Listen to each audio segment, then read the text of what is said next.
అల్హమ్దులిల్లాహి రబ్బిల్ ఆలమీన్ వస్సలాతు వస్సలాము అలా రహ్మతిల్ లిల్ ఆలమీన్ ముహమ్మదిన్ వ అలా ఆలిహి వ సహ్బిహి వ మన్ వాలాహు ఇలా యౌమిద్దీన్. ప్రియ వీక్షకులారా, గైడెన్స్ టు అల్లాహ్ అన్న ఈ కార్యక్రమంలోకి మీ అందరినీ ఇస్లామీయ పద్ధతిలో ఆహ్వానిస్తున్నాము. అస్సలాము అలైకుం వరహ్మతుల్లాహి వబరకాతు. నా పేరు సయ్యద్ అబ్దుస్సలాం. నేను ప్రసంగించబోయే అంశం ప్రవక్త ఈసా అలైహిస్సలాం పట్ల ముస్లింల విశ్వాసం. ఈమాన్ మూల సూత్రాలు 6. వాటిలో ఒకటి అల్లాహ్ ప్రవక్తల పట్ల విశ్వాసం. అల్లాహ్ సుబ్హానహు వ తఆలా లోక శాంతి కోసం, మానవ కళ్యాణం కోసం 1,24,000 మంది ప్రవక్తల్ని ప్రభవింపజేశాడు. వారిలో 315 మంది రసూళ్ళు కాగా, ఆ 315 మందిలో వజ్ర సంకల్పులైన ప్రవక్తలు ఐదుగురు. ఆ ఐదుగురిలో ఒకరు హజరత్ ఈసా అలైహిస్సలాం. నిజంగా ఆయన యొక్క పుట్టుక మహిమతో కూడుకున్నది. తండ్రి సంపర్కం లేకుండా తల్లి మరియం అలైహిస్సలాం గారికి ఆయన జన్మించారు. అయితే ఆయన పుట్టుక హజరత్ ఆదం అలైహిస్సలాం వారి పుట్టుక కన్నా ఆశ్చర్యకరమైన పుట్టుక ఏమీ కాదు. ఇదే విషయాన్ని తెలియజేస్తూ అల్లాహ్ సుబ్హానహు వ తఆలా ఖురాన్లో ఈ విధంగా సెలవిస్తున్నాడు, ఇన్న మసల ఈసా ఇందల్లాహి కమసలి ఆదం ఖలఖహు మిన్ తురాబ్ థుమ్మ ఖాల లహు కున్ ఫయకున్. నిశ్చయంగా ఈసా అలైహిస్సలాం ఉపమానం అల్లాహ్ సుబ్హానహు వ తఆలా దగ్గర ఆదం వంటిది. అల్లాహ్ ఆదంను మట్టితో చేశాడు, ఆ తర్వాత అయిపో అన్నాడు, తను అయిపోయాడు.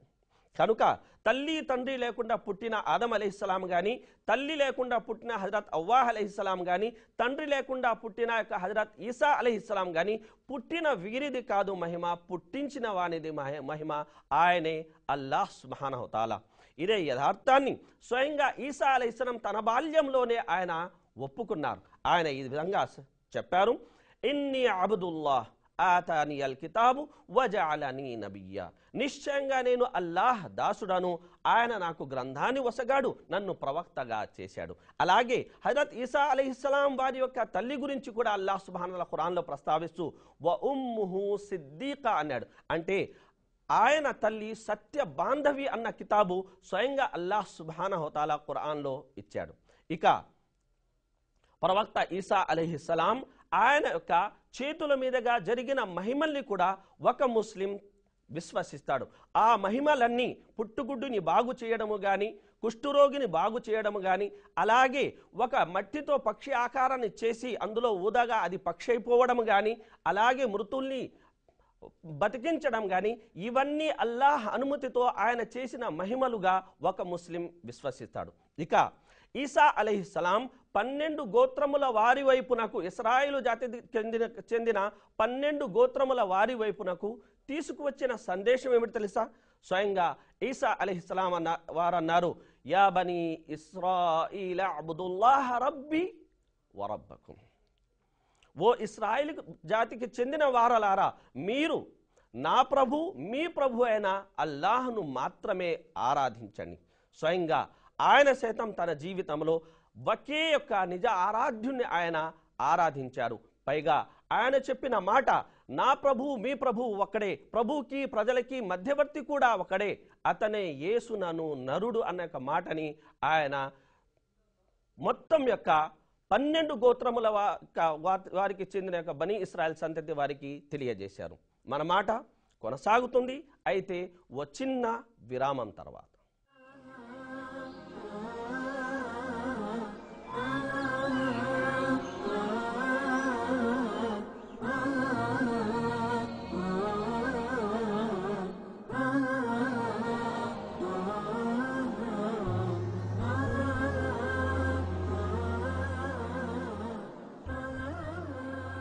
ప్రియ వీక్షకులారా, మరొక్కమారు గైడెన్స్ టు అల్లాహ్ అన్న కార్యక్రమంలోకి ఆహ్వానిస్తున్నాము. ఒక వ్యక్తి ముస్లిం కాజాలడు ఎప్పటి వరకైతే దైవ ప్రవక్తలందరినీ అతను విశ్వసించడు, దైవ గ్రంథాలన్నిటినీ అతను విశ్వసించడు.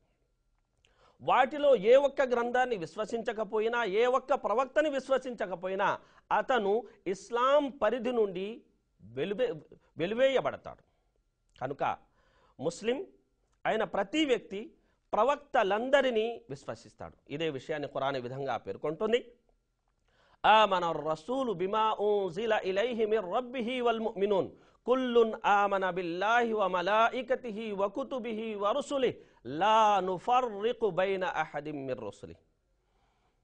అంటే అల్లాహ్ యొక్క ప్రవక్తలను, అల్లాహ్ యొక్క దూతలను, అల్లాహ్ గ్రంథాలను ముస్లిములందరూ విశ్వసిస్తారని, వారి మధ్య ఎటువంటి వివక్ష అనేది పాటించారని ఈ యొక్క ఖురాను ఆయతు మనకు తెలియజేస్తుంది. ప్రవక్త ఈసా అలైహిస్సలాం ఎలాగైతే నిజ ఆరాధ్య దైవమైన అల్లాహ్ సుబ్హానహు తఆలా గురించి తెలియజేశారో, అదేవిధంగా అంతిమ దైవ ప్రవక్త ముహమ్మద్ సల్లల్లాహు అలైహి వసల్లం వారి రాక గురించి కూడా ఆయన శుభవార్త అందజేశారు. కనుక తన యొక్క జాతికి చెందిన వారిని ఉద్దేశించి ఆయన చెప్పిన మాట ఏమిటంటే, ఓ ఇస్రాయేలు జాతికి చెందిన వారలారా, నేను మీ వైపునకు అల్లాహ్ తరపు నుండి పంపబడిన ప్రవక్తను, నేను నాకు పూర్వం వచ్చిన తౌరాతు గ్రంథాన్ని ధృవపరుస్తున్నాను, అలాగే నా తర్వాత రాబో ప్రవక్త గురించి మీకు శుభవార్తను ఇస్తున్నాను. అతని పేరు అహ్మద్ అని చెప్పబడిన యొక్క సంగతిని మీకు గుర్తు చేస్తున్నాను అని ప్రవక్త ఈసా అలైహిస్సలాం వారు సెలవిచ్చారు. స్వయంగా ముహమ్మద్ సల్లల్లాహు అలైహి వసల్లం వారు తన గురించి చెప్పిన మాట ఏమిటో తెలుసా? నేను నా పితామహులైన ఇబ్రాహీం అలైహిస్సలాం ప్రార్థనా ఫలాన్ని, అలాగే ఈసా అలైహిస్సలాం సువార్త రూపాన్ని అన్నారు. ప్రియవీక్షకులారా, ప్రవక్తకు అన్ని కాలాల్లో ఎదురైన చేదు అనుభవం ఏమిటో తెలుసా? ఇన్ అజ్రియా ఇల్లా అలా రబ్బీ, మేము మిమ్మల్ని అల్లాహ్ మార్గం వైపునకు ఆహ్వానిస్తున్నాము, దీనికి బదులుగా ఎటువంటి వేతనాన్ని మేము కోరుకోవడం లేదు అని ఎంతో నిజాయితీగా వారు చెప్పినప్పటికీ, ఇన్ ఉరీదు ఇల్లల్ ఇస్లాహ్, కేవలం ప్రజా సంస్కరణ మాత్రం మేము కోరుకుంటున్నామని ఎంతో ప్రేమగా వారు చెప్పినప్పటికీ ప్రజలు వారిని అర్థం చేసుకోలేదు. పైగా వారిని తమ పాలిట శత్రువులుగా భావించారు. అదే చేదు అనుభవం అనేది స్వయంగా ఈసా అలైహిస్సలాం వారికి సైతం ఎదురైంది. అనేక చిత్రహింసల్ని భరించారు ఆయన.